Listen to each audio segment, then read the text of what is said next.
People in the Fever were like, y'all. That's not my point. There's a lot of other shit going on that players are like, this ain't where I want to be. Over there. Yeah. Yeah. Some new shit going on around there. It's a lot. Yeah. So you have players that are very significant on this Indiana Fever team that are like, I don't want to be here. This is where I want to be. Yeah. Caitlin Clark says it with conviction, like she already sees the future. And when she talks about being part of the Indiana Fever, you can hear the passion in her voice. For us, with the new atmosphere, new coaching, everything is just absolutely new. It feels really good. It feels fresh. It's kind of like when you take your clothes out the dryer, kind of like fresh. It feels different, and it feels good because we have new leadership, we got new players, we got vet leadership, and so I think all that combined just makes for a good atmosphere right now. It feels good. Completely shuts down any idea that she feels left out or unhappy, whatever is brewing in Indiana. Caitlin is all in. Even as legends like Cheryl Swoops predict she'll struggle to adjust to the pros, Caitlin's mindset tells a different story. She's not overwhelmed, she's locked in. She knows what it takes to win, and she's embracing every part of the journey. Clark isn't just training her body. I remember this time last year, it didn't feel good. So we had to get that in order first, for people to start playing well. It's like the domino effect. But I think once your culture is kind of established, how you guys see it now, I think it makes everything else way easier. I don't know if that makes sense. She's sharpening her mind. Rather than complain about the challenges, she sees them as growth. You're learning a new offense, new teammates, new coaches. It's like starting fresh, she says, eyes lit up. But that's the fun part. I'm embracing all of it. That attitude. That's not someone struggling to fit in. That's someone thriving. And the way she talks about her teammates. Pure chemistry. Personally, here's where I think they didn't do a very good job, and that was with Kelsey Mitchell, who's an unrestricted free agent, because Kelsey Mitchell had a hell of a season this season, and I don't think she got the credit that she deserved. Playing with Lexi Hull and Aaliyah Boston has been incredible, she says with a genuine smile. They're not just learning each other's games, they're building friendships. She doesn't just talk about teammates, she lights up when she does. That's not a divide. I think the best part right now is everyone wants to be here. You know, it's really downplayed. It sounds cliche, but it's nothing like being where you want it and everybody feels value in order to go have a good training camp, have a good preseason, so you can have a good first game when the season starts. But I think right now it's just that good feeling of everybody feel like, hey, I want to be here and I want to compete. So I think that's the first step. Locker room. That's a team coming together. We grab dinner. We hang out. We enjoy coming to practice, Clark shares. No tension. No awkwardness. Just a group of young stars building something real. Even when asked about expectations, Clark doesn't flinch. She's not chasing instant glory, she's focused on the big picture. We're building something. What's it been like adjusting to Stephanie White and I guess that culture you're talking about? Oh man, I have nothing but great things to say about Stephanie. From the time I was in China playing and her trying to get me back here and the leadership that she took to, make sure I felt welcome and felt safe coming back and playing under her. She's done an unbelievable job with all of us one by one and making sure we all feel different but in a good way. That will last. The wins will come as we grow together, she says. That kind of maturity. Rare in a rookie. Her preparation shows it too. I'm watching more film than I ever have, Clark admits. In college, raw talent was enough. And I think once you establish the respect in the room, the environment is always is value with that. I think those days that are tough that you do have to give your grace for, it's respect behind it. We don't expect perfection right now, but we do expect discipline and we expect hard work. So if we could cultivate that and then give ourselves some grace when it's time to go win games, I think we will. Here, it's the mental game that separates good from great. She breaks down defensive schemes, offensive sets, and how she's learning to read the game on a new level. And through it all, she hasn't lost her joy. At the end of the day, it's still basketball, she says, laughing. When I'm on the court with my teammates, that's when I'm happiest. This isn't just a talented player, it's someone built for long-term success. I think that your DBs, your Sophies, and even like Sid, is like a wild card because they won and they know it on different levels. You got to think Sid Colson was maybe started on the bench but had to go get minutes, and she won a championship. And then it was the same with Natasha Howard. It's the same with DB. So we get a different leadership of vets that came. It's going to teach us how to win. So it's pretty fun. She's putting in the work, strengthening her body, her mind, her relationships. Every weakness people predicted, she's already turning them into strengths. Well, I think that mix of leadership that we have from your DBs, so Tosh Howard and Sid, it's going to help ease things out based on the people that's coming around to see us. But I also think that it do helps us. Let me say this. Before we got here a month ago, we were all coming in. We would come from our respective homes to establish that already. You know? So I think that 5, we've established that like 2 or 3 weeks ago. It might have been open run. It might have just working out, but we've already kickstarted how we want to play and here so we could do it. But players need more than mindset. They need the right system. That's where Coach Stephanie White steps in. When Swoops claimed the Fever lacked direction, she missed what White is quietly building. Coach White has a clear plan, built on 3 pillars. Our defense creates our offense, she explains. It's the backbone of everything. And with physical players like Boston and Hull, it's a perfect match. Basketball is a creative game. I never want to stifle that, White says. That balance lets Clark's passing vision shine without losing. The moment I met Kaylin and the moment she met me, like I said, when you respect your teammates and respect as competitors, it makes for a better relationship. It makes for a better dynamic. And I think that me and C Square established that 2 years ago now. So I think everything with us is going to always be kosher and really put together because we've already established who we were as people and as players and how we can help make each other better. So it feels good to me already. Discipline. We want versatile players who can defend and attack from anywhere, White emphasizes. It's modern. It's smart. And it's working. White isn't just throwing talent on the court, she's building a team with chemistry, strategy, and a long-term vision. We're tracking every rep, every scrimmage, she says. It's not guesswork. It's data. It's deliberate. She believes in competition, in veterans setting the tone, in accountability with grace. This is a process, White reminds us. And she's not rushing it. I think their strength, for one, is always, from a physical standpoint, her strength and her ability to now make plays that people don't think about. Whether it's that skip to skip.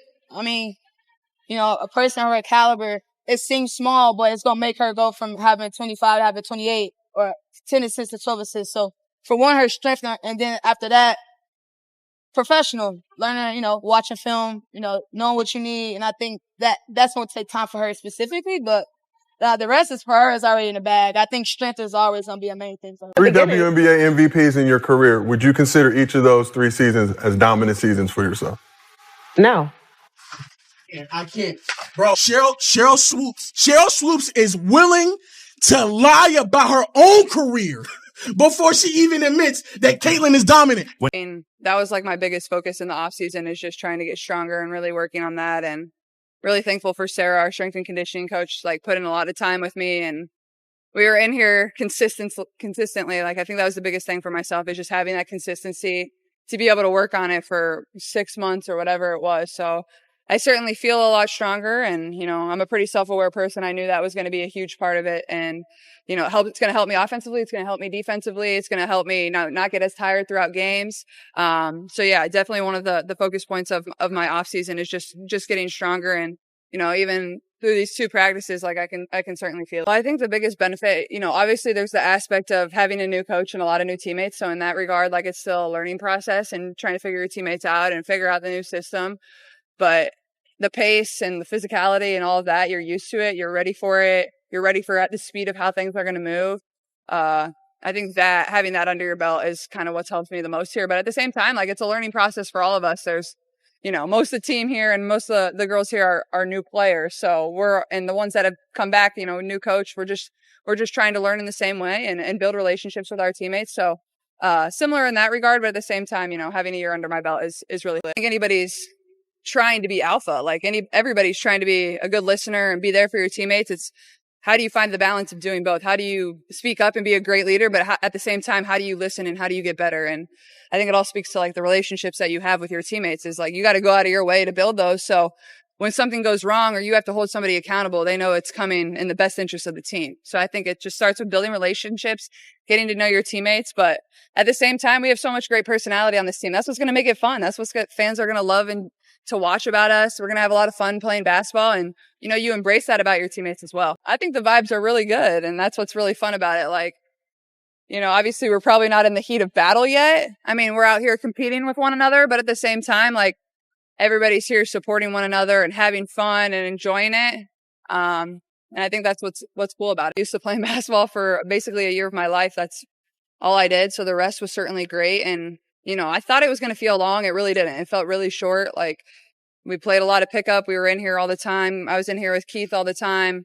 Had teammates coming in and out all off season working with me and wanting to get better. So, you know, like I said, I thought it would feel kind of long and drag a little bit, but it goes way quicker than you think. But that rest aspect for myself, just, you know, getting my body where it needed to be and really working on things that I needed to work on was super important. But I'm ready to compete again, so I'm excited. DB has been tremendous. Like she's such a selfless leader. Like she's here to win. She says that, but she like really means it, and she leads in that example every single day. Like we were just sitting over there talking after today, like just talking about practice and, you know, things we need to work on, things that went well, you know, things that, you know, everybody knows we have so much talent, but at the same time, like you got to put that together. It's not going to be like, all right, you have all these great players, step out on the court, it's going to work. Like it's going to take a little bit of time to figure things out, figure out how everybody works with one another. So, DB's been tremendous. And obviously, you know, not only as a leader, she's a tremendous basketball player too. She's won championships. She knows what it is. So when she speaks, everybody listens. So I think that was a piece of the thing we were missing last year is like, we didn't really have that inside of our locker room. So, just really grateful for that. And, you know, just the way she talks and she leads, like for me as a second year point guard, like I want to win for her. Like this is the end of her career. Like she deserves it. To you guys all the time, but there was a point where the line had to be drawn. So I'm glad to see you all back here, but it was nice to get away from everything and just kind of be able to live my life as a normal person, enjoy things that I love to do, you know, cook, bake, be outside, go watch other sporting events, like see my family, just like be Caitlin and enjoy things that I really enjoy. And don't get me wrong, like I loved basketball and, you know, having the spotlight and playing with my teammates, like that's one of the most fun things in the world. But at some point, like we had a great year and eventually getting away from that was really healthy for me. But it came to a point where I was itching to get back in here after like a month. So I'm happy to be back at the same time. Emphasis is defense, really, and making sure that we understand the expectation on that end of the floor and, you know, how we want to play, the physicality with which we want to play, the mindset, how we want to be on the defensive end of the floor. And then I think offensively, it's just, you know, being creative, you know, learning how to make plays. It's understanding that you can be in any position on the floor. That we want to be truly positionless. And then how do we put one another in positions to be successful? What actions benefit your teammates the best? And then learning how to play, making mistakes and self-correcting when we are making those mistakes. It's the most talented roster I've been a part of. You've been I've been a part of, you know. Excuse me. Yeah. I wouldn't say in W history. There have been some pretty talented ones. You know, as far as the teams that I've coached in the W, it's the deepest, most talented roster that I've really been a part of. I mean, you know, we've had teams where we've had, you know, 2 or 3 that can really play, and then you surround them with a lot of great role players. But I think as far as, you know, you look at the depth of this roster and the opportunity to play with a lot of different lineups and play a lot of different. Our defense creates our offense, she explains. It's the backbone of everything. And with physical players like Boston and Hull, it's a perfect match. Basketball is a creative game. I never want to stifle that, White says. That balance lets Clark's passing vision shine without losing discipline. We want versatile players who can defend and attack from anywhere, White emphasizes. Led teams are the best led teams, right? And the ability to hold one another accountable, to be held accountable and yet give grace when we know that we're going through all these changes. I mean, we have 5 returning players. Everybody else is new. We want to be able to give grace through our process of accountability, to understand that we're growing. Like we're not anywhere near where we're going to be when it comes time for the playoffs. And every single day we've got to grow through some uncomfortable things. And so to hold one another accountable, to hold yourself accountable, to be held accountable, but also to give grace throughout this process and understand that we are learning as we go. Winning is uncomfortable. It's hard. And so we have to get comfortable being uncomfortable. We have to be able to keep our focus on where we want to be, but also understand that it's not linear, right? That it's not linear. That, I knew about her from afar, but just seeing it on a daily basis is the way she works. I mean, we talk about work ethic a lot, but work style is another thing. And she doesn't waste reps. She literally does embody the how you do anything is how you do everything, whether it's a ball handling drill, or a shooting drill or setting screens. I mean, she approaches it with such a discipline, that she doesn't waste time. And I appreciate that. And so it's been nice and refreshing being in the gym with her. They don't know what they don't know. Right. And nobody does. Life is a great learning experience for all of us. But, having players who have been in here who have won championships, on the sideline and in the locker room with them. I mean, Tasha Howard's won 3.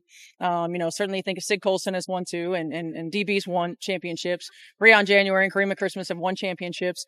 So having those players alongside her that can help guide and understand what it takes on a daily basis, what it takes on a play-to-play basis is vocal. She might not say it in front of the masses, but she certainly is going to bring the team together and bring players off to the side and talk to them, about what it takes, about the little things. She's experienced a lot of different things, whether it's been teammates, playing with some of the best in the world, franchises, coaches, all of those things. And so just having her wisdom, having her knowledge, and having her mama bear personality. I mean, it's so important because she understands, how to hold you accountable, but she understands how to love. Modern. It's smart. And it's working. White isn't just throwing talent on the court, she's building a team with chemistry, strategy, and a long-term vision. We're tracking every rep, every scrimmage, she says. It's not guesswork. It's data. It's deliberate. She believes in competition, in veterans setting the tone, in accountability with grace. This is a process, White reminds us. And she's not rushing it.